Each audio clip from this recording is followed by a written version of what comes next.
son las que se denominan exploración de suelos o estudio del subsuelo. Dentro del estudio de subsuelo podemos encontrar 4 etapas bien definidas. La primera es la recopilación de antecedentes y reconocimientos geológicos, que tiene como objetivo recopilar y evaluar los datos disponibles del subsuelo y reducir las extensiones de la exploración. Los datos pueden ser obtenidos de fuentes como pueden ser los registros geológicos, geofísicos, fotografías aéreas, zonificaciones del suelo y climas. Y además se debe tener en cuenta también de que el profesional pueda realizar una inspección visual del sitio donde se va a realizar la investigación para ver el tipo de vegetación del suelo, los niveles de agua que se tiene, tipos de construcciones existentes que ya haya. Luego encontramos las exploraciones preliminares, que tienen como objetivo obtener el perfil del subsuelo y muestras representativas de los extractos principales. Algunos métodos de exploración que se realizan en esta etapa son reconocimientos geofísicos y sísmico de pozos y ensayos de penetración. Luego contamos con la exploración detallada, que lo que se busca en esta etapa es obtener perfiles detallados del suelo y las propiedades principales. Dependiendo de la profundidad que se tenga, se realizan distintos métodos. Teniendo profundidades superficiales se utilizan calicatas y zanjones, y para métodos profundos se usan muestradores tubulares abiertos de pistón y sondeos de penetración. Por último, encontramos las exploraciones especiales, que en esta etapa de investigación lo que se busca es obtener muestras generales no perturbadas desde los extractos considerados como críticos. Los métodos de exploración se dividen en 2 grupos. Tenemos los directos y los indirectos. Dentro de los indirectos tenemos las calicatas, las zanjas y los pozos, y los sondajes. Además también se cuenta con la prospección geofísica. Y dentro de los directos tenemos ensayos de penetración, los cuales pueden ser manuales, estáticos y dinámicos, veleta de corte, placa de carga, ensayos de permeabilidad y ensayos piezométricos. Voy a empezar a hablar de lo que son los sondeos. El sondeo es una prospección que busca detectar en forma razonable la extensión, espesor y carácter del suelo que se tenga. Son perforaciones que tienen pequeños diámetros de entre 3 y 6 pulgadas y que pueden llegar hasta profundidades de 150 metros. Dentro de los sondeos encontramos 3 tipos. Por rotación, que son para suelos duros y rocas, donde se obtienen testigos no perturbados. Por percusión, para suelos cementados y gravas, obteniendo muestras alteradas. Y por presión, para suelos blandos. Dentro de lo que son los sondeos, a la hora del espaciamiento que se deben contar con estos, se siguen ciertos criterios. Tenemos criterios según el reconocimiento preliminar del terreno, según las estructuras y obras que se tengan, y según la superficie a la que se requiera llegar. Voy a empezar hablando de la perforación por percusión. Esta perforación se utiliza para suelos macizos rocosos, suelos fuertemente cementados y suelos que contengan rodados grandes y fragmentos rocosos. El método que se utiliza consiste en introducir mediante un martinete un conjunto de barras con un muestreador en la punta que produce la fragmentación del material. Luego es removido mediante inyección de aire o mediante cuchareo. En este tipo de perforaciones se obtienen muestras de testigos alteradas, y en el caso de querer contar con muestras inalteradas se trabaja con un muestrador cilíndrico del tipo Shelby. Luego tenemos las perforaciones por presión. Es una perforación que se emplea en suelos blandos con la ayuda de un barreno manual que se hinca sobre el suelo con un movimiento de rotación hasta que la punta se llena del material, se extrae, se vacía y se vuelve a usar. En muchos casos, para extraer la muestra, el barreno se reemplaza por un tubo de muestreo. Este tipo de ensayos alcanza profundidades máximas de hasta 5 a 6 metros, y para conseguir extraer testigos inalterados se trabaja con 2 métodos, que son los tubos Shelby y los muestradores Denison, que hablará mi compañero más adelante. Bueno, yo soy Muley Guillermo y voy a hablar de la calidad de las muestras. Las muestras obtenidas a través del sacamuestras y a través del proceso de hincado se ven alteradas. Este grado de alteración depende del espesor del tubo hincado y según la fórmula que se ve, como el diámetro exterior al cuadrado menos el diámetro interior al cuadrado sobre el diámetro interior al cuadrado por 100. Cuando este porcentaje es menor al 10%, las muestras se clasifican como inalteradas. A su vez, el CIRSO 401 clasifica las muestras según las propiedades que se pueden determinar de manera confiable en clase 1, 2, 3, 4 y 5. Estas nos definen la manera el margen de confiabilidad que podemos obtener en el laboratorio. Aquí podemos observar algunas muestras obtenidas con el sacamuestras a través de los procesos de hincado.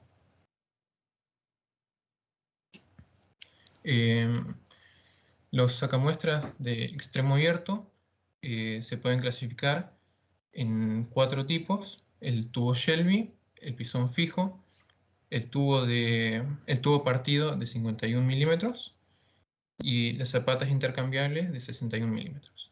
El tubo Shelby nos otorga muestras de clase 1 o 2 según el suelo. Por lo general es utilizado en suelos blandos a medianamente compactos. El pisón fijo también nos otorga muestras de clase 1 o 2 para el mismo tipo de suelo, blando o poco compacto. El de tubo partido de 51 milímetros nos da muestras de clase 3 o 4 para suelos cohesivos, 4 para arenas, y además se puede realizar el ensayo SPT una vez realizado. La zapata intercambiable de 61 milímetros también nos otorga clase 3 y 4 en suelos cohesivos y clase 4 en arenas, para el cual después se puede realizar el ensayo de penetración. Siguiente.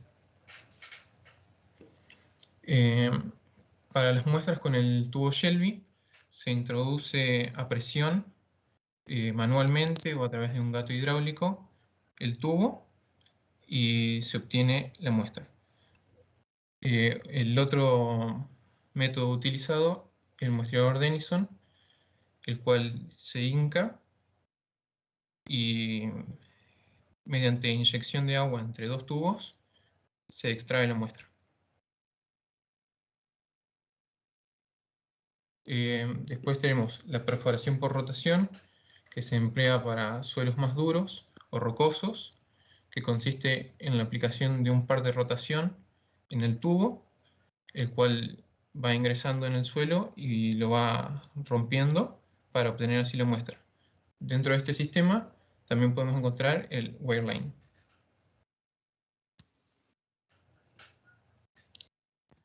Buenas tardes, mi nombre es Jazmín Ruber y les voy a hablar sobre los ensayos en el lugar. Estos ensayos permiten obtener resultados inmediatos de distintas características del subsuelo sin variar prácticamente las condiciones en que se encuentra el suelo. Algunas de estas características son resistencia a la penetración, resistencia al corte, rigidez, capacidad de carga, compacidad, compresibilidad, resistividad eléctrica, permeabilidad, etc. Existe hoy en día una gran diversidad de ensayos que se pueden realizar en el lugar. Por ejemplo, algunos de ellos son ensayo de penetración normalizada SPT. En la siguiente diapositiva vamos. El ensayo de penetración normalizada SPT es un ensayo que tiene como objetivo determinar la compacidad de los suelos mediante la hinca dinámica de un sacatestigo de punta abierta.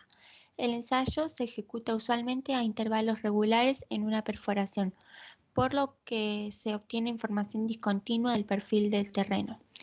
Para la ejecución se hinca en el suelo un muestrador de 45 centímetros de longitud golpeando con una masa de 63,5 kilogramos que cae desde 76 centímetros de altura. Se registra el número de golpes N para que el sacamuestras penetre los últimos 30 centímetros. El SPT es un ensayo in situ más habitual en nuestro país y respecto a él podemos nombrar algunas ventajas y desventajas. Como ventajas, decimos que se determina la resistencia a la penetración según el número de golpes, a la vez que se obtienen muestras del suelo para estudiar en el laboratorio distintas características, como la clasificación, la humedad, el peso específico y también la resistencia al corte. Aunque por el grado de alteración no deberían utilizarse estas muestras para realizar ensayos triaxiales. Y es un método muy difundido, por lo que hay muchos equipos, gente capacitada y estudios que correlacionan los resultados con distintas propiedades del suelo. Y como desventaja, no brinda un registro continuo en profundidad, suele hacerse cada 1 metro de avance. Se tienen muestras que pueden ser poco alteradas o muy inalteradas según el sacamuestra utilizado. Existe una gran diversidad de equipos y métodos de ejecución, por lo que se puede decir que es un ensayo normalizado, que no es un ensayo normalizado, y en la práctica no se pueden comparar resultados, debido en parte a que no suelen corregirse los resultados. Después tenemos el penetrómetro estático de cono. Es un método de resonancia versátil que se puede utilizar para determinar los materiales en un perfil de suelo y estimar sus propiedades de ingeniería. Se conoce como prueba de penetración estática y no se necesitan perforaciones para llevarlo a cabo. Estos son utilizados en la actualidad para medir la resistencia. La penetración desarrollada por el cono, la cual es igual a la fuerza vertical aplicada al cono dividida entre su área proyectada horizontalmente. Y también obtenemos la resistencia a la fricción, que es la resistencia medida por un manguito situado por encima del cono con el suelo local rodeándolo. La resistencia a la fricción es igual a la fuerza vertical aplicada al manguito dividido entre su área de superficie. En general se utilizan dos tipos de penetrómetros. El penetrómetro de cono de fricción mecánica y el penetrómetro de cono eléctrico de fricción. El ensayo de penetración estática SPT1 permite medir la presión de poros durante la hinca. A QC se le descuenta la presión efectiva de tapado y la presión neutra, y a FS se le descuenta la diferencia de presiones neutras en los extremos del cilindro lateral. Los ensayos de penetración dinámica. La siguiente diapositiva. El objetivo de estos ensayos es determinar la compacidad de suelos mediante la hinca dinámica de una varilla con una punta de sección circular o cuadrada que queda perdida. Puede ser ejecutada en todos los tipos de suelo y en él no se extraen muestras, por lo que usualmente se ejecuta en combinación con perforaciones o calicatas. El procedimiento del ensayo comienza con la hinca de una varilla con una serie de golpes. El peso de la masa a utilizar va de los 10 a los 63,5 kilogramos y la altura de caída del peso va desde los 20 a los 75 centímetros. Luego se mide el número de golpes por intervalos de penetración, obteniéndose un registro continuo. El penetrómetro dinámico de cono. Este tipo de ensayo se utiliza para reconocimiento rápido del terreno en obras viales, verificación cualitativa de la compactación en obra y para medir la capacidad estructural de los suelos y otros materiales granulares. El objetivo es medir la resistencia que opone el material auscultado a ser penetrado por un cono de 200 milímetros de diámetro debido a la energía suministrada por una masa de 8 kilogramos y una altura de 575 milímetros. Se utiliza en profundidades de hasta 1 metro y se lo considera un ensayo de bajo costo, no destructivo y con análisis continuo. Bueno, yo soy Sánchez Julián y voy a continuar un poco hablando sobre los otros ensayos.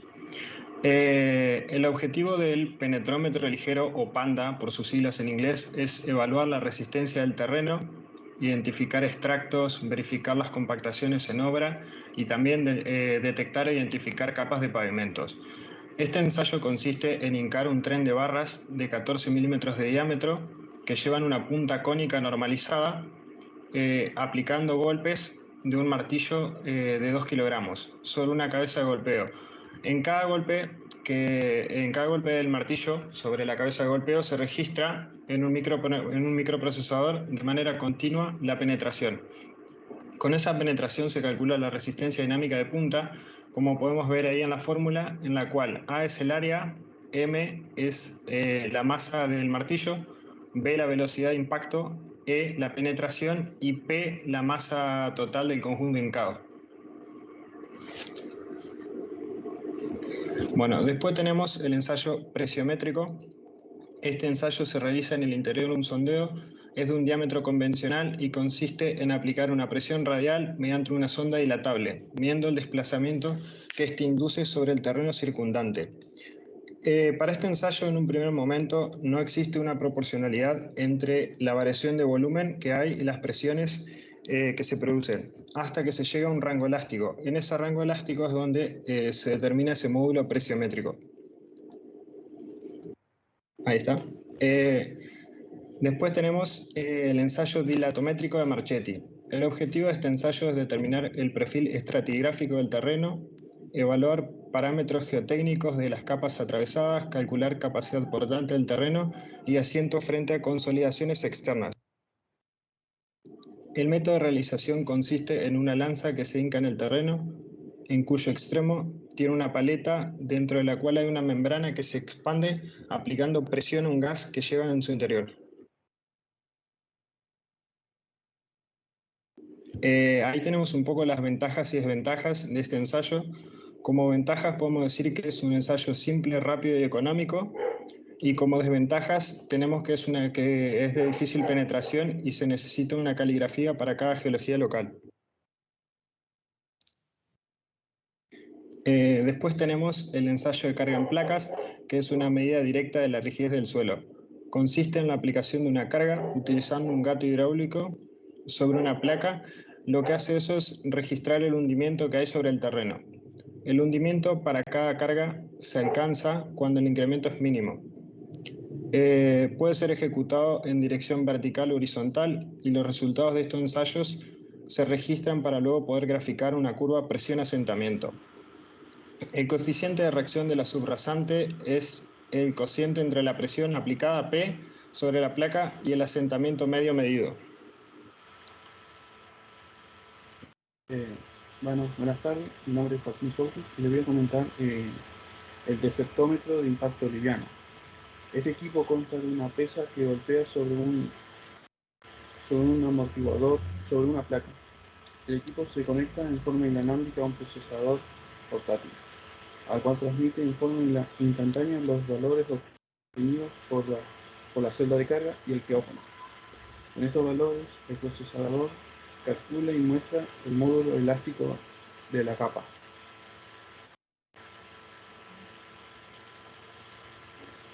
Bueno, acá tenemos la prueba de corte con veleta.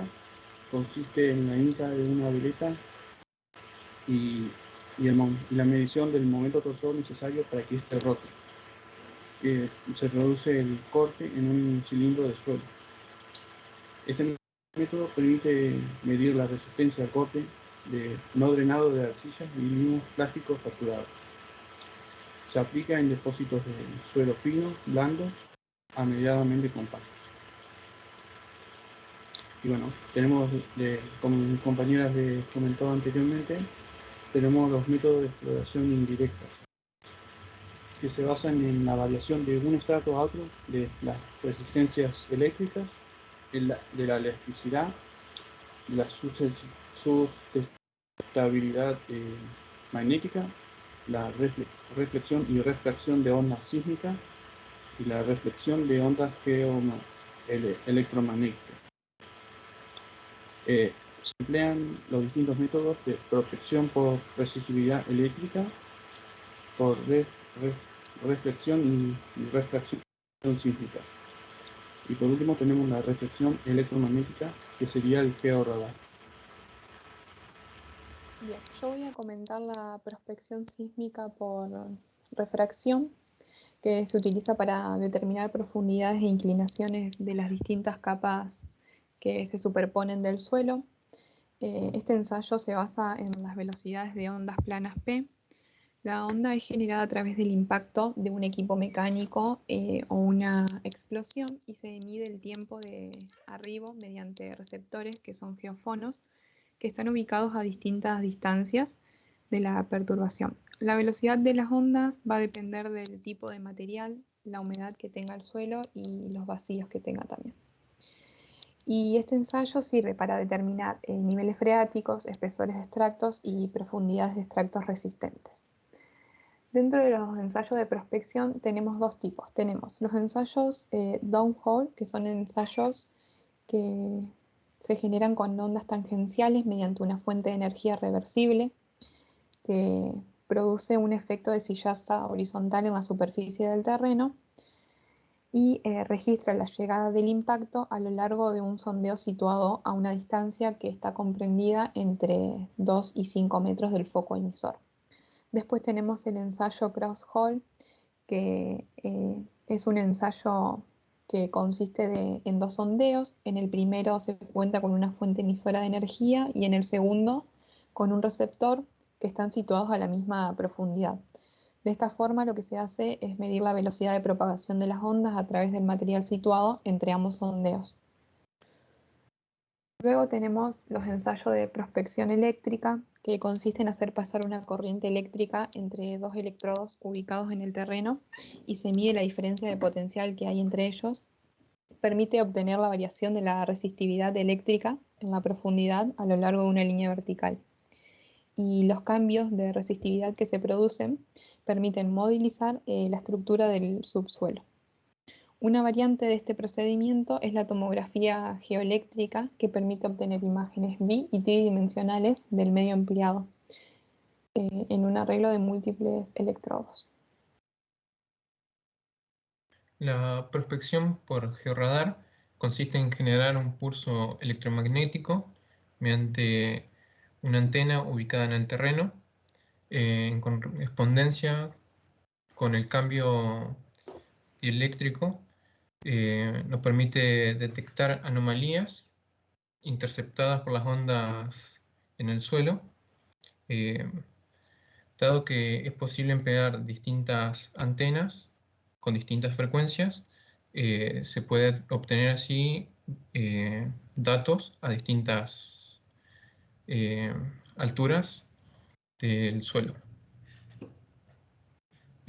Para el ensayo de permeabilidad se efectúa una perforación y se hinca un caño camisa al cual se le suministra agua hasta un nivel constante y para el cual se utiliza la fórmula de permeabilidad, el cual nos permite obtener cuánta permeabilidad tiene el suelo en ese punto. Además de este ensayo, se puede realizar a presión constante, suministrando agua a presión y utilizando las fórmulas que se ven a la izquierda.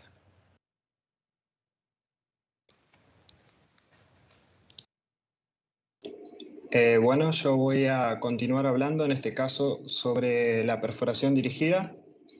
La perforación dirigida horizontal es un método de perforación empleado para instalación de tuberías que evita la apertura de zanjas a cielo abierto, minimizando el movimiento de tierras. Esta tecnología opera mediante una máquina que perfora el suelo a lo largo de toda la trayectoria de la instalación, siendo orientada y seguida desde la superficie mediante un localizador que indica la posición, sin necesidad de pozos verticales, ya que la obra comienza desde la superficie.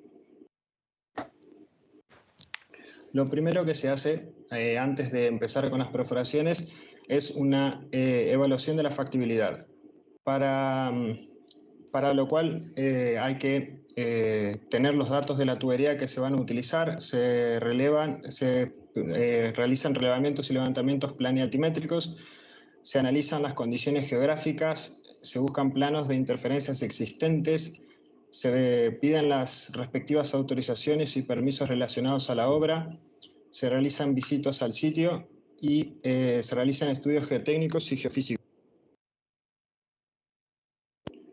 Luego se pasan de los estudios de factibilidad, se pasa a las etapas de ejecución.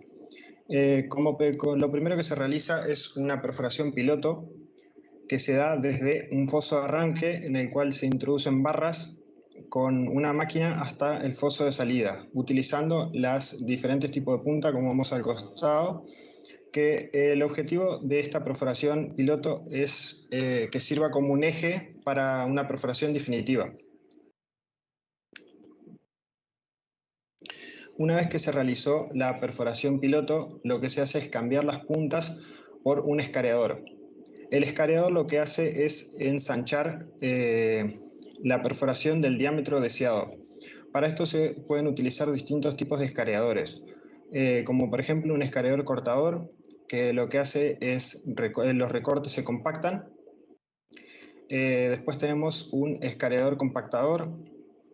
El escareador cortador es el que corta trozos pequeños, el escareador compactador lo que hace es compactarlos, y un escareador mixto que funciona como ambos. Listo. Luego lo que se pasa es a instalar las tuberías. Una vez que ya está el agujero del diámetro deseado, lo que se hace es, se vuelve a pasar el varillaje hasta la salida y se engancha detrás del escareador. Luego se invierte ese paso y así queda la tubería ya instalada. Listo. Muchas veces para los caños lo que se busca es reducir la superficie de fricción y crear curvaturas suaves. Para esto se utilizan rodillos o lunetas. También se puede realizar por métodos de flotación, que esos reducen la fricción casi a cero, pero no siempre es posible utilizarlos. Los sistemas de detección se realizan para tener un óptimo seguimiento del camino de perforación. Para ello se utilizan localizadores en tiempo real, mediciones en cada varilla, seguimientos continuos de profundidad, pendiente y ángulo de rotación. Para esto, algunos de los métodos a utilizar son los siguientes. Transmisor electromagnético que alcanza profundidades de localización de hasta 15 metros, obteniendo una señal continua trabajando con baterías de 8 a 10 horas.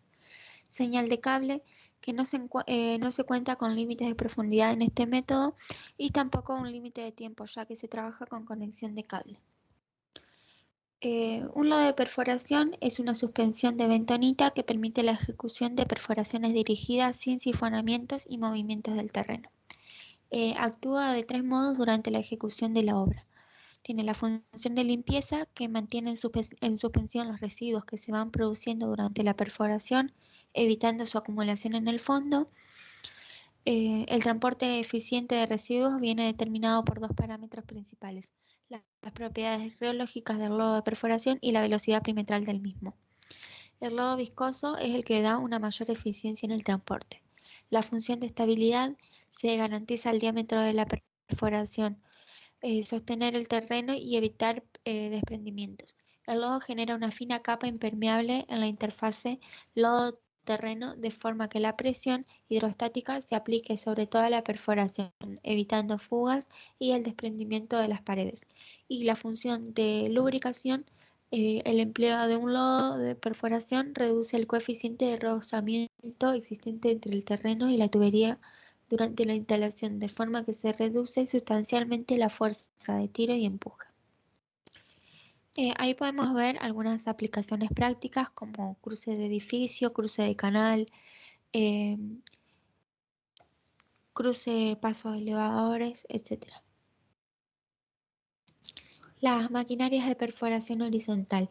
Se deben seleccionar el equipo de perforación más adecuado para cada cruce, en consideración a las necesidades del cliente, los parámetros del diseño, del trazado y los requerimientos de cada obra de perforación horizontal dirigida. Bueno, ahí vemos algunas obras en Argentina. Por ejemplo, esa es en Puerto Madero para un gasoducto que tenía una longitud de 468 metros. para un suelo arcilloso. Bueno, como conclusión, en este tipo de perforación las fases principales son la perforación piloto, el ensanche de esta y la instalación de la tubería.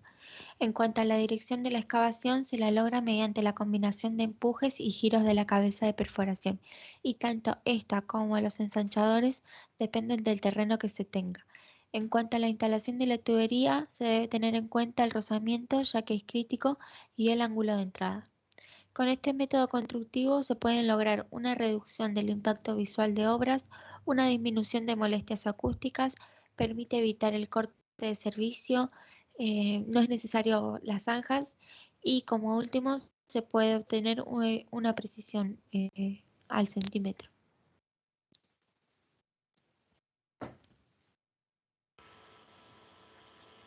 Por último tenemos los ensayos de laboratorio, que son el ensayo de corte, que tiene como objetivo determinar el ángulo de rozamiento y la cohesión que tiene el suelo. Este ensayo utiliza 3 probetas que son sometidas a esfuerzos de corte y esfuerzos normales. Que una vez obtenidos los datos del ensayo, se grafican y las tensiones normales y tangenciales. El procedimiento se coloca la muestra en el anillo y se enrasa los extremos. Luego usamos la probeta y colocamos sobre la caja de corte. Se introduce las placas acaneladas en las partes superior e inferior y se coloca un cabezal en la parte superior que tendrá que soportar los esfuerzos. A su vez, estos elementos se colocan en un equipo de corte directo que luego se aplica una carga vertical sobre la caja que es constante. Después se empieza a aplicar una carga creciente de manera horizontal que provocará el corte del material. En este caso, como vemos en la imagen, la parte inferior es la que queda fija, la superior es la móvil. Una vez obtenidos los valores de las tensiones normales y tangenciales, se ensayaron 2 probetas más, se traza una línea equidistante a los 3 ensayos y de ahí se obtiene la cohesión, que será el punto en el eje de las ordenadas donde corta con la recta, y el ángulo de tensión interna que será la pendiente de dicha recta. Y ahora tenemos el ensayo de compresión triaxial que se usa para suelos cohesivos con probetas no consolidadas y no drenadas. El objetivo de este ensayo es determinar las propiedades de resistencia y la relación de tensión-deformación de los suelos, y la envolvente de rotura y los módulos de deformación. Para eso se realizan sobre una muestra de arcilla limosa con calcáreo. Las muestras se deben tratar de no tener perturbaciones. Estas son colocadas sobre una membrana impermeable que por su general es parafina. Estas se deben enrasar las superficies circulantes del dispositivo con el fin de que engrasen bien y evitar las pérdidas de agua. Se colocan en parte de aplicación de presión y se simula, y simultáneamente se le aplica la carga axial. Se registran las deformaciones y se aplican nuevamente las cargas. Se anotan las deformaciones y se repite el procedimiento hasta la ruptura de la probeta. Y ahí terminó.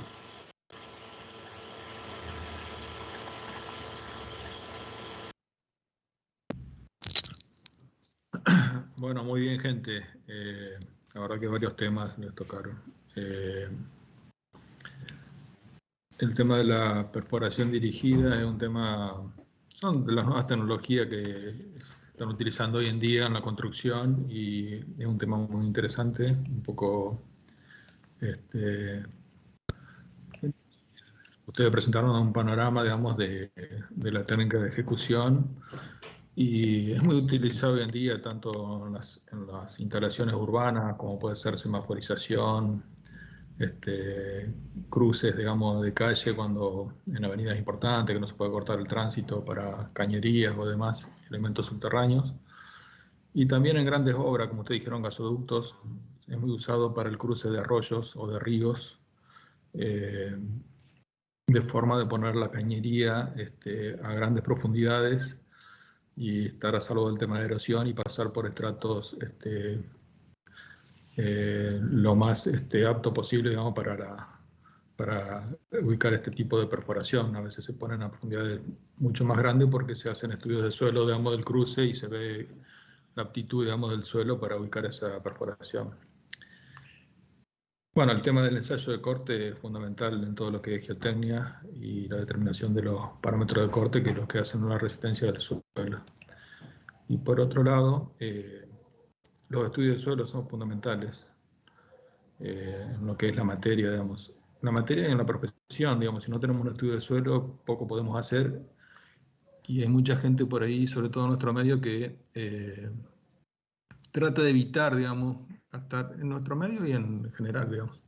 Trata de evitar gastar dinero en el estudio de suelo, y eso puede redundar en grandes problemas después en la obra, o los estudios de suelo no son del todo serios. No sé si ustedes pueden ver mi pantalla aquí. Sí, profe, se ve.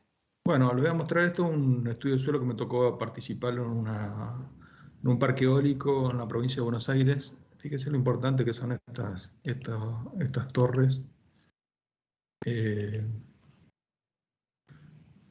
Y los diámetros que tienen esto. 84 metros al eje, dice. 140 metros de altura total. Y diámetro de barrido de 112 metros. Esto es un parque que está en el sur, pero el que se estaba haciendo acá en provincia de Buenos Aires, no tengo fotos del parque, pero sí, esto, por ejemplo, cuando llegaban las hélices, estas son las hélices, que llegaban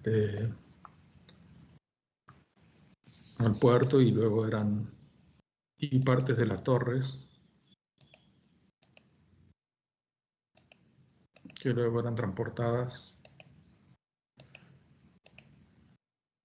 Bueno, semejante pieza y semejante estructura. Y esto es para mostrar nada más, estas torres se fundan con fundaciones directas. A ver si vemos acá, esto es un videito medio corto acá. Ejecución de la fundación directa.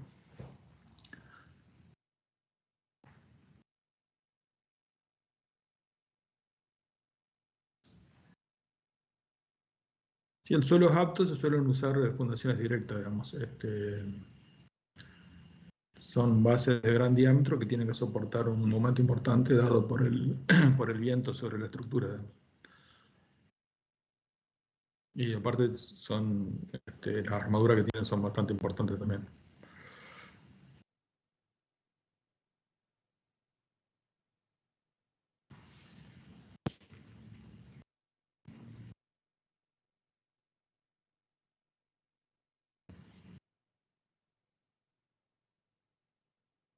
Bueno, ahí queda el lugar listo para montar la torre, que debe ir abulonada ahí a esa estructura. A mí me tocó actuar en una oportunidad en un peritaje de un parque eólico en provincia de Buenos Aires, no sobre las torres, sino sobre el lugar de una estación transformadora, porque había un problema legal entre General Electric, que hacía la obra, y YPF, que era la que contrataba.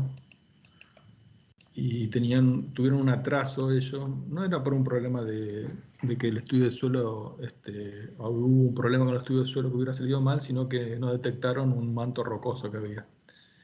Y ellos tenían que hacer una estación transformadora de este parque. El parque tenía varias, no me acuerdo cuántas hectáreas, pero muchas hectáreas, donde tenía muchas de estas torres, digamos.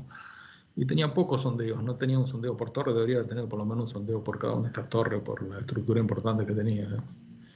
Y una zona cercana, digamos, en azul, donde terminan las estribaciones de la Sierra de Tandil, y hay roca, digamos, y cuando se encontraron en el lugar donde tenía que hacer la estación transformadora, tenían que hacer una explanada y tenían que excavar y se encontraron con roca. Entonces eso dio lugar a un atraso y un tema legal entre la constructora que era General Electric e YPF, y todo venía por el estudio de suelo. El estudio de suelo no había detectado la presencia de roca en este lugar, digamos.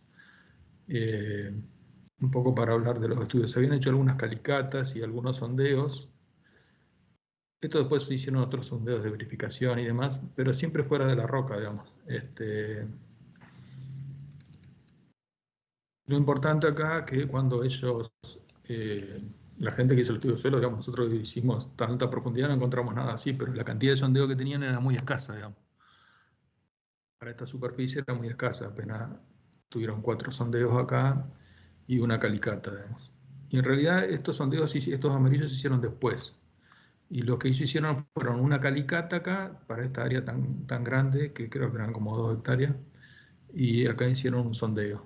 Lo hicieron en un lugar más fácil, digamos, donde no, acá había como una loma que ellos tenían que desmontar, en el lugar más fácil, donde era más fácil acceder.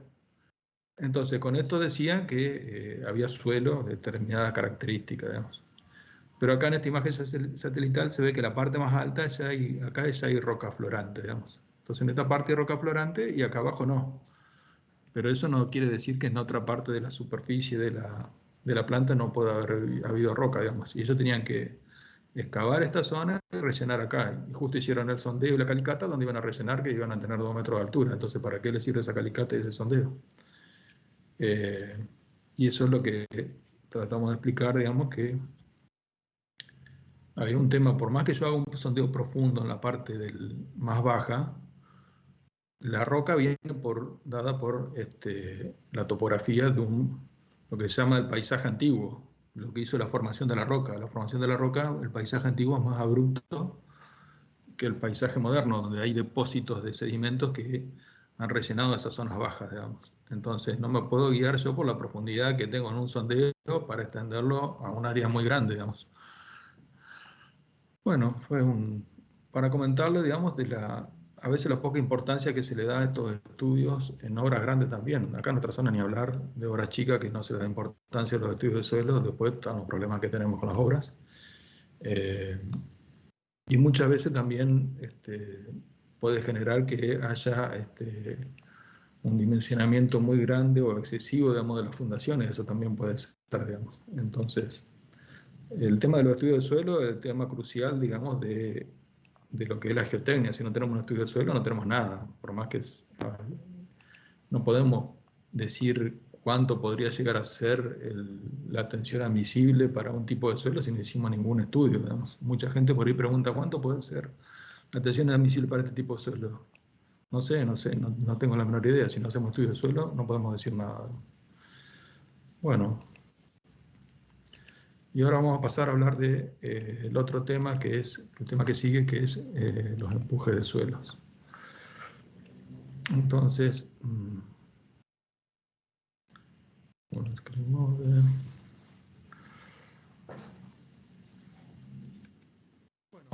el tema de empuje de suelo es importante para todas las estructuras que tienen que contener en forma lateral el suelo. Entonces, si nosotros apilamos suelo o hacemos un corte, digamos, y ejecutamos una estructura, ese suelo va a empujar sobre la estructura, y la determinación de esos empujes es importante para determinar la seguridad de esa estructura, que no vaya a colapsar, y por otro lado de los esfuerzos que puede haber sobre esa estructura para el dimensionamiento de la misma.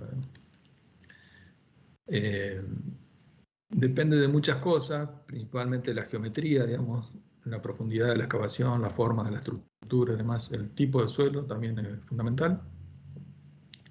Pero también intervienen otros aspectos como el procedimiento constructivos, el flujo del tema del agua también es muy importante, y bueno, y acción sísmica, ni hablar si hay problemas de acción sísmica. Y todo este tema, digamos, de empuje de suelo, intervienen muchas obras de ingeniería. Siempre que tengamos que contener suelo, vamos a tener que tener en cuenta el tema de los empujes del suelo. Si nosotros consideramos un elemento, digamos, de suelo, una porción discreta de suelo que está a cierta profundidad h, esto va a estar sometido a una presión vertical, sigma b, que podemos dividir en una presión efectiva, sigma prima b y sigma u. A la presión efectiva, sigma prima b, la podemos, esa presión efectiva, perdón, se transforma, digamos, en una presión horizontal, pero no de la misma magnitud que la presión vertical, digamos. Sí, la presión de poros, como es una presión dada por el agua, nosotros sabemos que la presión que ejerce el agua es igual en todas las direcciones, entonces la presión vertical del agua a esa profundidad, esa presión U a la profundidad H, va a ser igual en forma vertical que horizontal, pero la presión que ejerce el suelo no, va a tener un cierto factor, digamos, de transformación entre la presión vertical y la horizontal. Cuando el suelo está a cierta profundidad y no se mueve, se dice que esa presión se llama presión en reposo, digamos. Está dada por un cierto factor que relaciona la presión vertical con la horizontal, digamos. Entonces la presión horizontal la podemos sacar como K sub 0 por sigma B o sigma prima H, si quieren, presión efectiva horizontal igual a K sub 0 por la presión efectiva vertical. Como el suelo no es un fluido, ese valor no llega a 1. Si fuera un fluido, ese valor sería 1, porque la presión horizontal sería igual a la vertical. Pero como no es un fluido, no vale 1. En el caso de los fluidos es igual a 1 porque no tiene resistencia al corte el fluido. Entonces la presión horizontal va a ser igual a la vertical. Pero en el caso del suelo es un agregado de partículas que tiene resistencia al corte. Entonces hay una cierta disminución de la presión vertical con respecto a la horizontal. Bueno, acá hay algunas formas prácticas para poder determinar. Es muy difícil determinar esa presión en reposo. Pero en general se tiene que ese coeficiente de empuje en reposo vale alrededor de 0,5, o sea, vale casi la mitad de lo que valdría para un fluido, digamos. Cuanto más densa, por ejemplo, es la arena, sería, cuando más suelta sería cercano a 0,5, cuanto más densas serían un poco más bajo de 0,5. Y lo mismo pasa para las arcillas, cuando las arcillas son más densas, valdrían un poco menos de 0,5, y cuando son menos densas, más blandas, serían mayores a 0,5, y cuando ya se van poniendo llegando al límite líquido, van a pasar a ser como un líquido, y ese coeficiente de empuje en reposo puede llegar a ser de valores cercanos a 1. Ya se comporta prácticamente como un líquido. Bueno, aquí hay algunos valores recomendados por la bibliografía, algunas fórmulas. Y acá tengo, en el caso de suelos normalmente consolidados, o para arena se suele tomar K sub 0 igual a 1 menos seno de phi.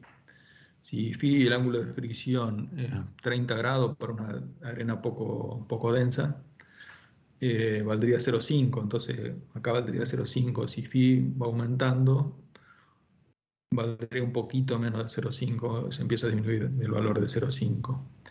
Para el caso de las arcillas, por ahí hay algunas fórmulas prácticas que están dadas en el libro de cimentaciones de Brajadas, no el de Fundamentos de Geotecnia. Pueden ser bastante útiles, dependen un poco de la plasticidad, tienen esta forma, empiezan a crecer desde 0,4 con el índice plástico. Fíjese, un índice plástico de 10 sería un suelo poco plástico, valdría 0,47, estaríamos en un valor cercano a 0,5. Y ya para índices plásticos mayores de 40, o sea, suelos muy plásticos, tendríamos valores mayores a 0,64, digamos, y si esto lo multiplicamos por 40, ya tendríamos cerca de 0,70 acá. Pero cuando el suelo se va poniendo más blando, ese valor va aumentando.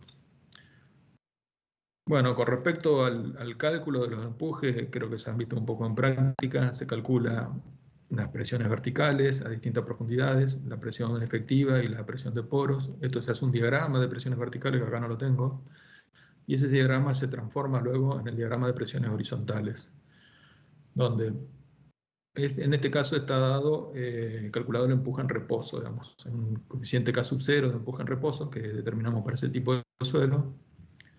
Entonces la presión horizontal superior, como hay una sobrecarga Q, en este caso valdría K sub 0 por Q, a cierta profundidad H1 valdría K sub 0 por Q más gamma por H1, que sería la presión efectiva vertical, o presión total, que es igual porque no hay presión de poros. Cuando aparece la presión de poros, ya se divide en dos, K sub 0 multiplica a la presión efectiva, o sea, Q por gamma por H1, más gamma prima, peso específico sumergido, por H2.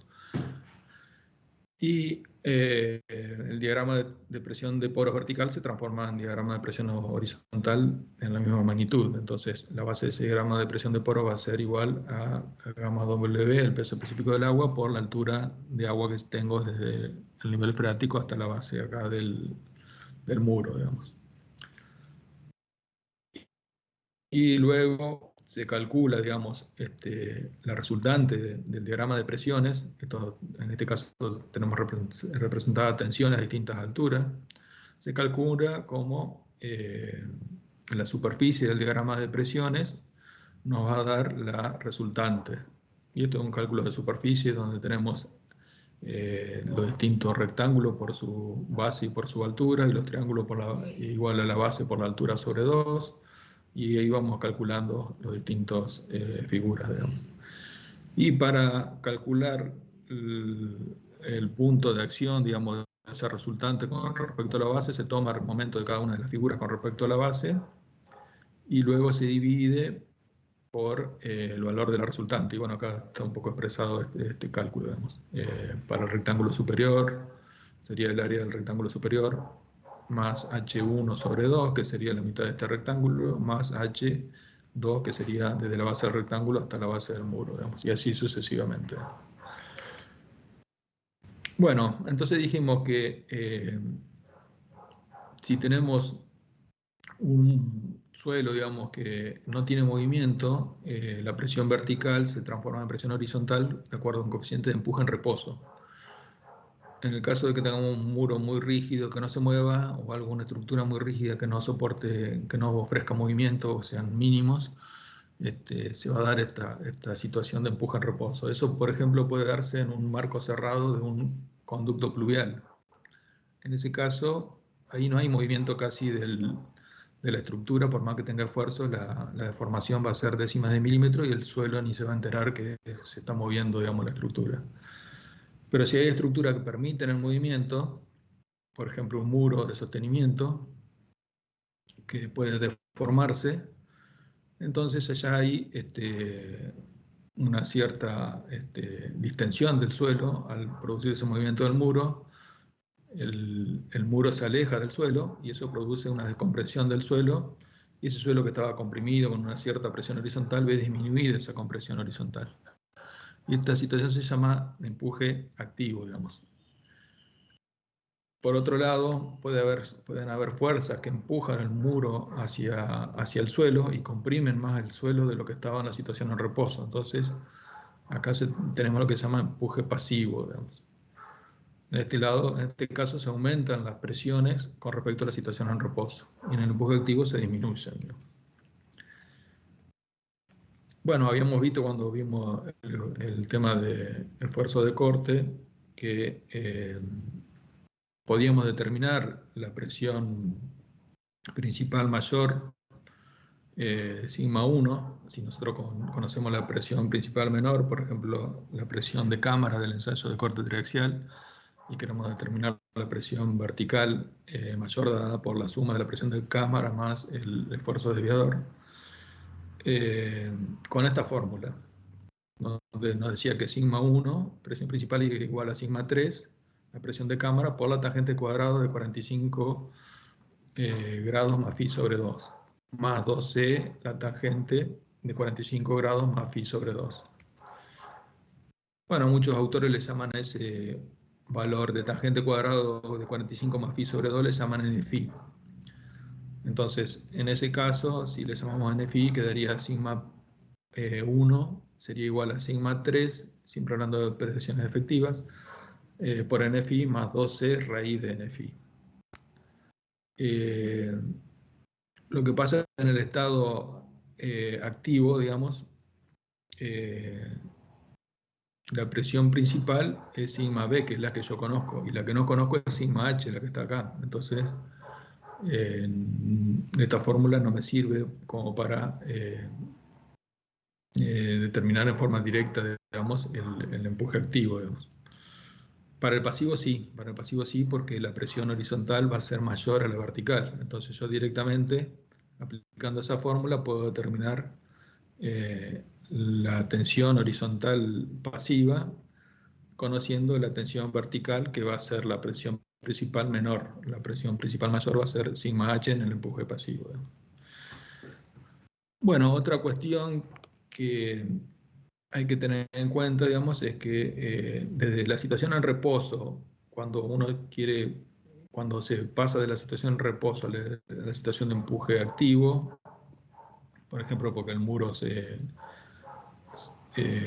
mueve, entonces el suelo, digamos, se descomprime, se necesitan pequeñas deformaciones para llegar a la situación de empuje activo. En cambio, para llegar a la situación límite de empuje activo, para llegar a la situación límite del empuje pasivo, o sea, para que se desarrolle totalmente, se necesitan grandes deformaciones. Entonces, muchas veces se calcula el empuje pasivo, pero después se adopta un valor menor del 50% al 30% del empuje pasivo, porque tiene que haber compatibilidad de las deformaciones. Hay veces que de un lado del muro hay empuje pasivo y empuje activo, y la deformación es igual en los dos sentidos. Entonces, no se alcanzó, si se desarrolla totalmente el empuje activo, no se alcanza a desarrollar para esa deformación el empuje pasivo.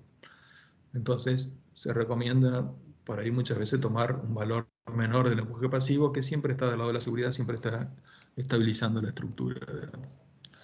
Bueno, esto más o menos lo mismo. Acá tenemos valores de deformación y valores de cálculo del coeficiente de empuje activo y pasivo partiendo de la situación en reposo.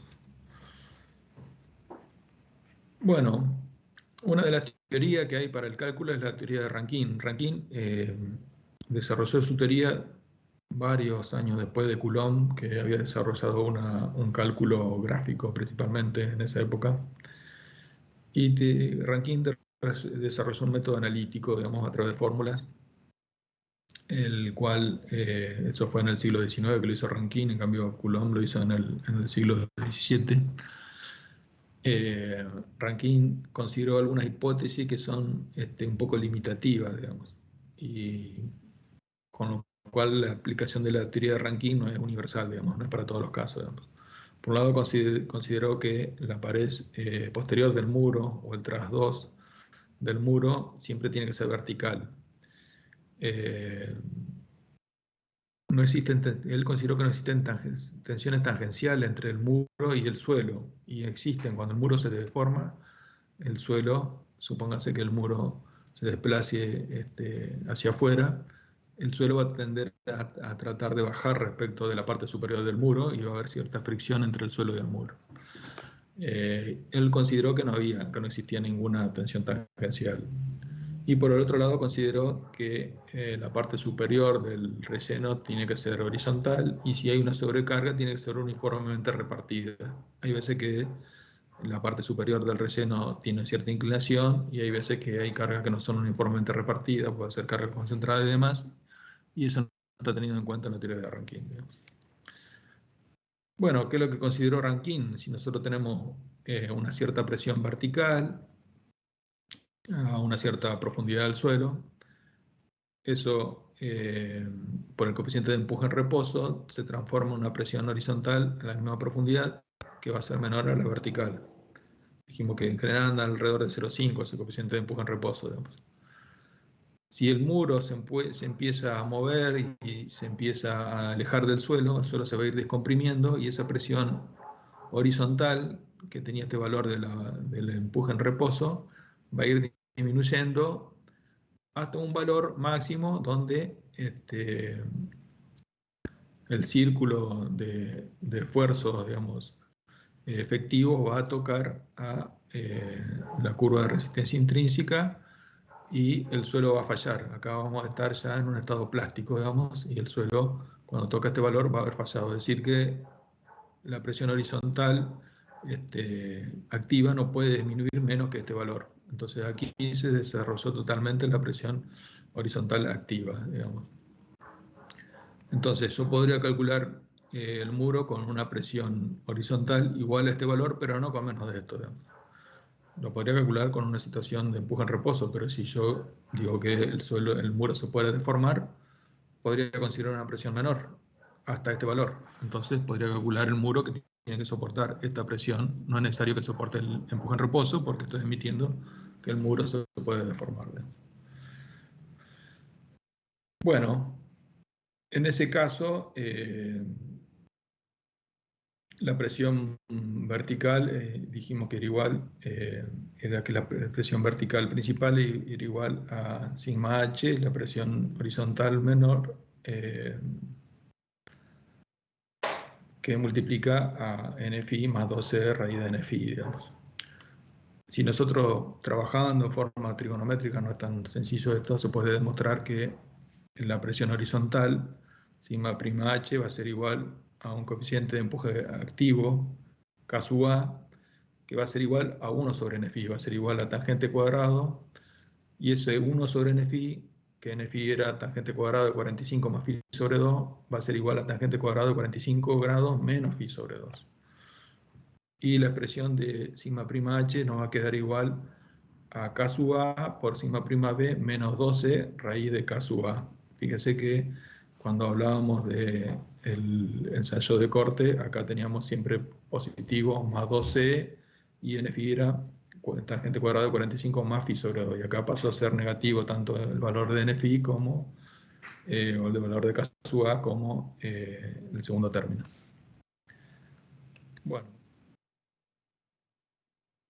Bueno, esto un poco ya lo comentamos. Bueno, una particularidad que tiene el empuje activo, digamos, es que se producen planos de falla dentro del suelo que tienen una inclinación de 45 grados más phi sobre 2. Para el cálculo nosotros consideramos que K sub A tiene un valor de 45, tangente cuadrado, perdón, de 45 menos phi sobre 2, pero la inclinación que tiene el plano de falla, digamos, para el empuje activo es 45 grados más phi sobre 2.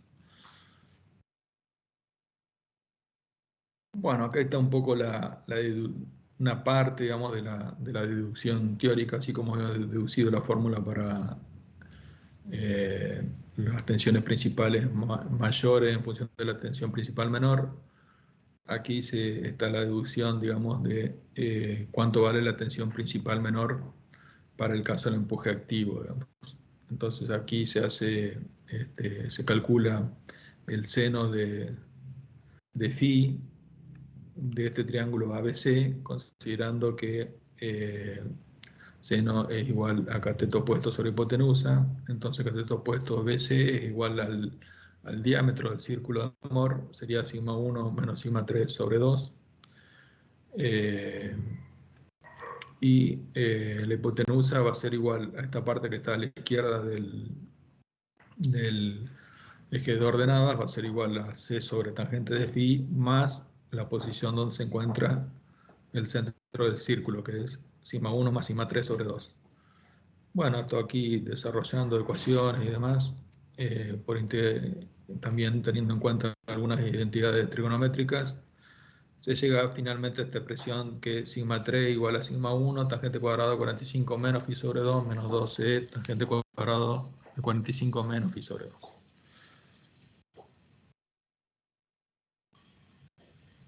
Bueno, en el caso de las arenas, y si nosotros calculamos el empuje activo, este segundo término no existiría si no tenemos cohesión, digamos, este segundo término no existiría, únicamente nos quedaría que la presión horizontal activa sería igual a la presión vertical efectiva por tangente cuadrado de 45 menos phi sobre 2.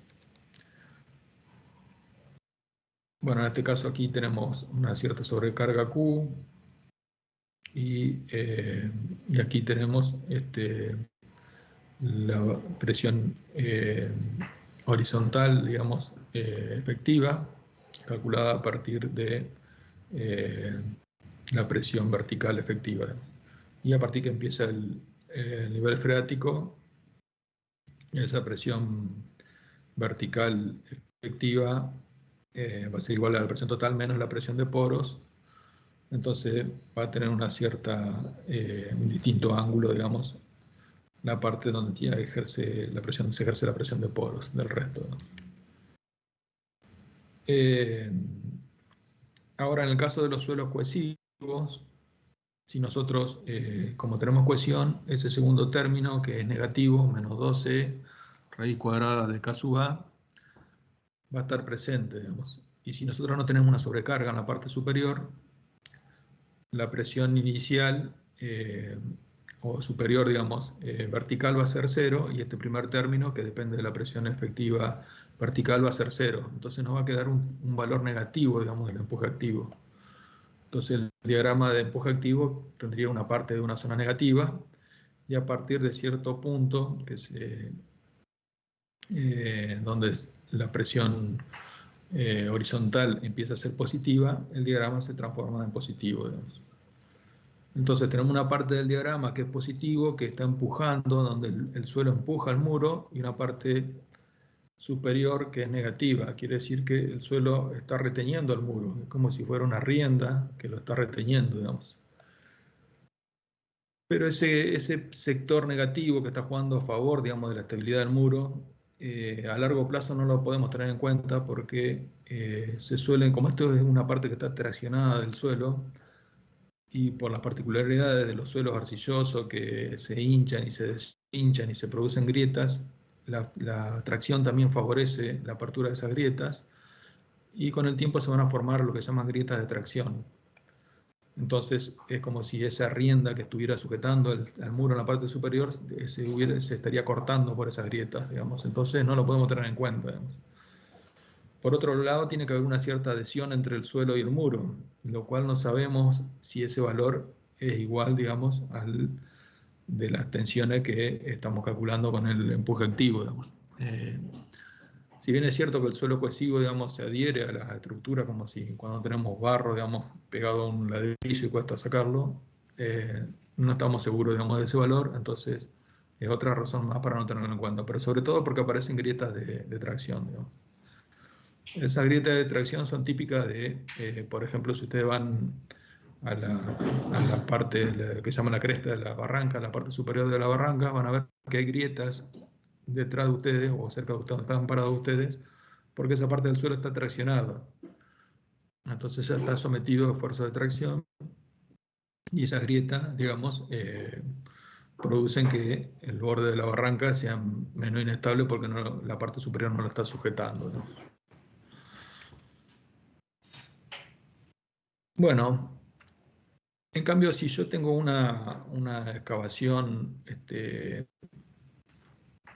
una zanja, de un suelo cohesivo, sí puedo considerar que la parte superior está colaborando en la estabilidad de la excavación, y puedo calcular una cierta altura crítica de excavación,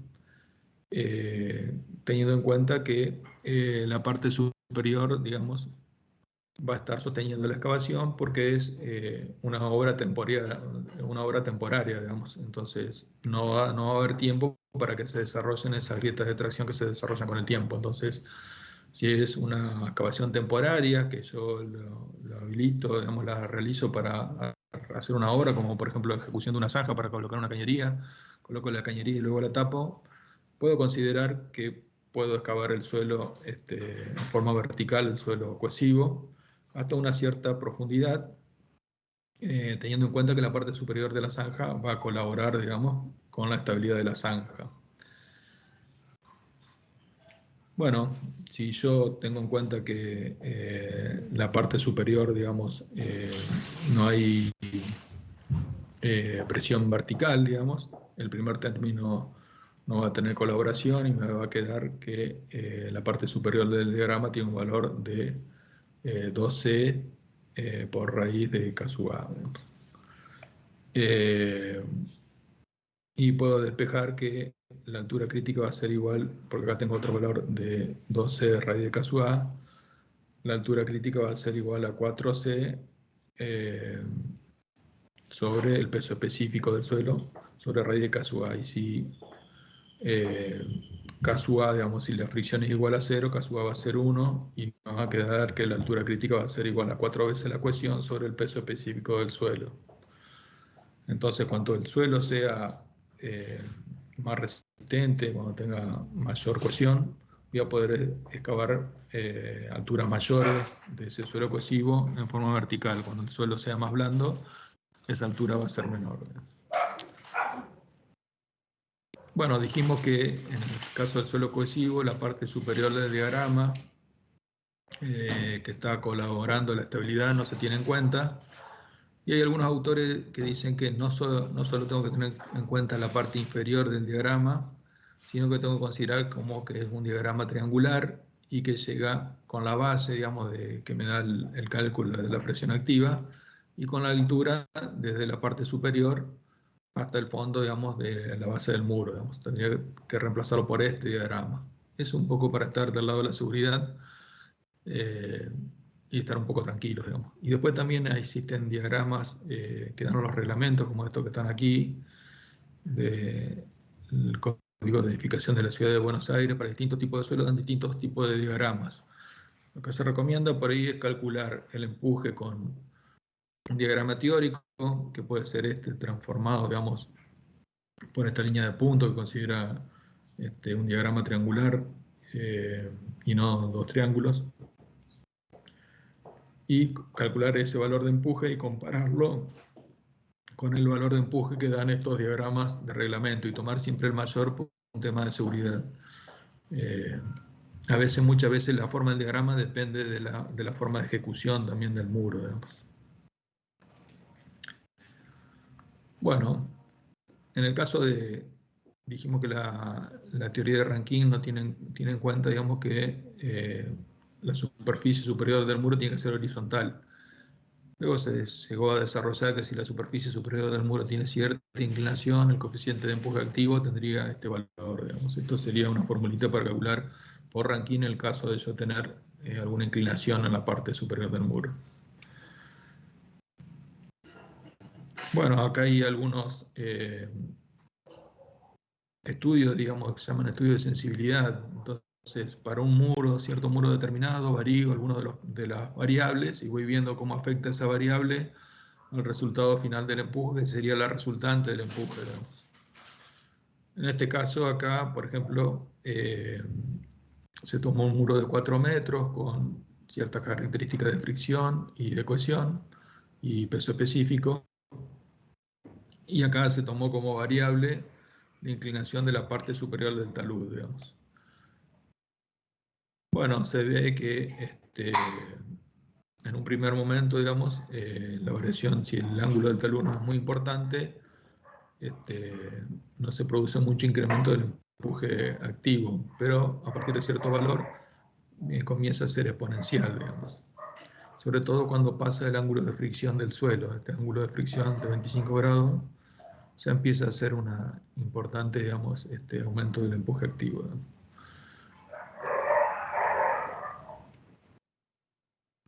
Bueno, después tenemos acá el caso de variación del ángulo de fricción, digamos. Si nosotros vamos probando con distintos tipos de suelo que tienen distintos ángulos de fricción, y acá tenemos un cierto ángulo de inclinación del talud por encima del muro, en este caso bastante elevado, de 35 grados.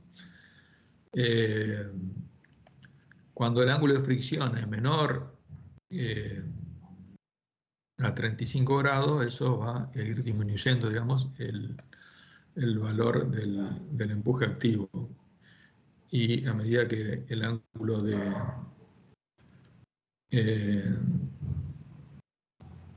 Perdón, cuando el ángulo de inclinación sea menor, digamos, se va a ir aumentando el empuje activo. A medida que el ángulo de fricción sea mayor, va a ir disminuyendo, sobre todo cuando se pasan los 35 grados.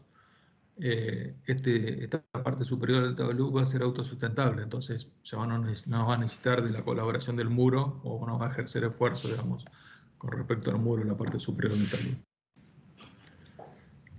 En el caso de la cohesión, también si nosotros variamos la cohesión, si disminuye la cohesión, va a ir aumentando el empuje activo, digamos. Y si aumenta la cohesión, va a ir disminuyendo, digamos. Y en el caso de la altura del muro, también si aumenta la altura del muro, va a aumentar el empuje activo, y si disminuye, va a disminuir el empuje activo. Sobre todo en forma significativa, digamos, para bajas alturas vamos a tener valores muy bajos de empuje, incluso acá hay valores que son negativos, porque ya empieza a actuar el segundo término que depende de la cohesión, y no se desarrolla o se desarrolla en menor medida la parte inferior del diagrama, entonces únicamente tenemos la parte negativa.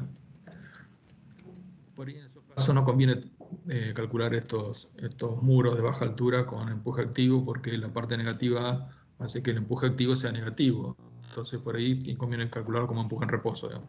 Dijimos que esta condición de empuje activo es una condición límite, pero siempre se parte de la condición de empuje en reposo. Bueno, el empuje pasivo es al revés del activo. El muro se acerca, digamos, hacia el suelo y comprime el suelo. Entonces, partiendo de una situación de presión horizontal en reposo que es menor a la presión vertical, a medida que el muro va comprimiendo el suelo, esa presión horizontal se va aumentando hacia un punto que va a ser igual a la presión vertical, y si sigue comprimiendo el suelo, el muro, esa presión se va a ir incrementando y la presión horizontal va a ser mayor a la vertical, hasta cierto punto en que el círculo de presiones efectivas, digamos, toque a la envolvente de falla. Entonces ahí se va a producir una plastificación del suelo, y esto no quiere decir que la presión horizontal no puede aumentar más que ese punto. O sea, nosotros podemos considerar que el empuje pasivo tiene un máximo que está dada por esta presión, y esta presión la podemos calcular en este caso con las fórmulas que vimos para presión principal mayor para el esfuerzo de corte. Entonces aquí sería sigma H sería igual a sigma B por NFI más 2C raíz de NFI, directamente, siendo NFI tangente cuadrado de 45 más phi sobre 2. Bueno, en este caso se da la particularidad que el ángulo con que se produce la falla del suelo tiene un valor de 45 menos phi sobre 2. Y para el cálculo nosotros calculamos como K sub P como tangente cuadrado de 45 más phi sobre 2. Bueno, otra particularidad del empuje pasivo es que si nosotros tenemos un suelo cohesivo y no tenemos una sobrecarga, aunque no tengamos una sobrecarga, digamos, en la parte superior del suelo, acá la presión vertical en la parte superior del suelo va a ser 0, pero siempre vamos a tener un valor de empuje pasivo. Aunque no tengamos ninguna sobrecarga, vamos a tener el valor del segundo término, que es 12 más raíz de K sub P, que va a estar actuando, digamos. Entonces, siempre el empuje pasivo juega a favor de la estabilidad, y siempre, aunque no tengamos sobrecarga, vamos a tener un valor de empuje pasivo que está colaborando a la estabilidad del suelo, digamos. Bueno, acá me dio una síntesis con algunos valores. Fíjese, por ejemplo, dijimos que el coeficiente de empuje en reposo vale alrededor de 0,5. Acá tenemos un valor medio de 0,5. En ese caso, si K sub A vale el empuje activo, acá vale 0,33. Hay una disminución con respecto al empuje en reposo. Eso es para 30 grados. Y para una arena de 30 grados de fricción, digamos, el empuje en reposo valdría 0,5, el empuje activo valdría 0,33, y el empuje pasivo valdría 3, o sea, mayor que 1, mayor a lo que sería una presión hidráulica horizontal dada por una presión hidráulica vertical, digamos. Entonces hay una disminución del empuje activo con respecto a la situación en reposo y un aumento bastante considerable del empuje pasivo respecto a la situación en reposo. Siempre dijimos que esto hay que tener un poco de cuidado, que no hay que considerar el 100% del empuje pasivo porque las deformaciones para que se produzcan este empuje pasivo en estos valores son muy grandes y no son compatibles con la deformación del empuje activo. Entonces siempre conviene tomar un 30 o un 50% de ese valor. Bueno, entonces estos estados activo y pasivo son estados límites. En el estado activo yo puedo calcular los esfuerzos sobre una estructura con valores mínimos menores a la situación en reposo. Pero siempre tengo que considerar que esto se va a dar para una cierta deformación. Para que se desarrolle el empuje activo, las deformaciones o el ángulo de inclinación, digamos, que sería un muro, tendría que ser entre la parte superior y la altura, digamos. La deformación horizontal superior dividido la altura tendría que ser de valores cercanos al 0,1%, al 1 por 1000, digamos. En cambio, para que se desarrolle el empuje pasivo en su totalidad, que sería una presión horizontal, digamos, que estaría alrededor de la estabilidad, los valores de deformación tendrían que ser del orden del 1%. Esto para arena, en caso de arcilla, tienen que ser un poco mayores, digamos. Entonces, fíjese la diferencia de deformación del 1 por 1000 al 1% entre la deformación que necesitamos para que se desarrolle el empuje activo en su totalidad de la que necesitamos para que se desarrolle el empuje pasivo. Entonces, el cálculo del empuje activo en realidad lo que me permite a mí es disminuir las presiones que actúan sobre la estructura. Pero siempre tengo que considerar que yo estoy admitiendo que la estructura se va a deformar. Entonces estoy aceptando que la estructura se deforme y que haya un desplazamiento. Entonces, para poder calcular el empuje activo, tengo que ver si es posible que esa deformación se produzca. Hay ciertas estructuras que no permiten semejante deformación. Entonces no la debería calcular como empuje activo, la debería calcular como empuje en reposo, donde tendría valores un poco mayores, digamos, del empuje que en el estado activo. Y en el estado pasivo hay que tener cuidado, como les digo, no calcular al 100%, sino considerar un cierto porcentaje del empuje pasivo, que puede ser un 30 o 50%. Digamos.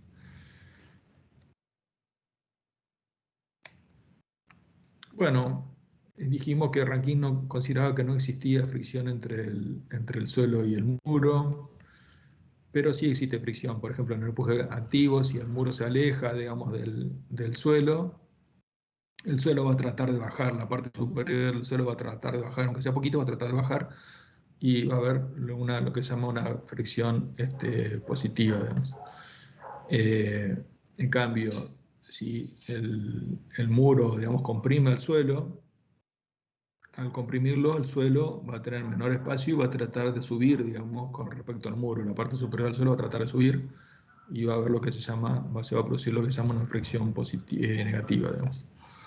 Por el contrario, si existen fuerzas, digamos, donde se produce el empuje activo, pero una fuerza que desplaza el muro hacia abajo, acá va a haber una fricción negativa, al contrario de la situación sin esa fuerza vertical, digamos. Y en el caso del empuje pasivo pasa lo mismo. Se producen fricciones del signo distinto, digamos, a la que se producen sin fuerzas verticales, en este caso que desplace el muro hacia arriba, digamos.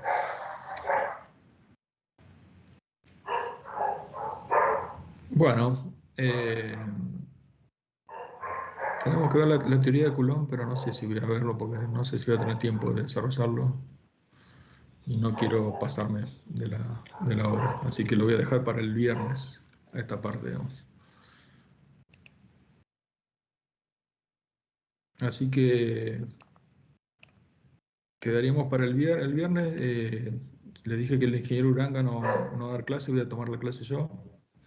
Y vamos a dar una hora de ¿cómo es? De teoría, y después vamos a ver si terminamos con el tema y después vamos a tomar el parcial número 3. No sé si tienen alguna consulta, alguna duda. ¿Me pudieron escuchar? Sí, se escucha. Bueno, gente, entonces yo les voy a mandar bien como... sí, les voy a mandar bien. Bueno, ya saben un poco la temática del procedimiento. Va a ser por el Socratic también. Me van a hacer unas preguntas. Y ya les mandé los temas, así que nos encontramos el viernes y después le voy a mandar bien el horario y demás por correo. Así que nos vemos el viernes si Dios quiere. Ok, nos vemos. Chao.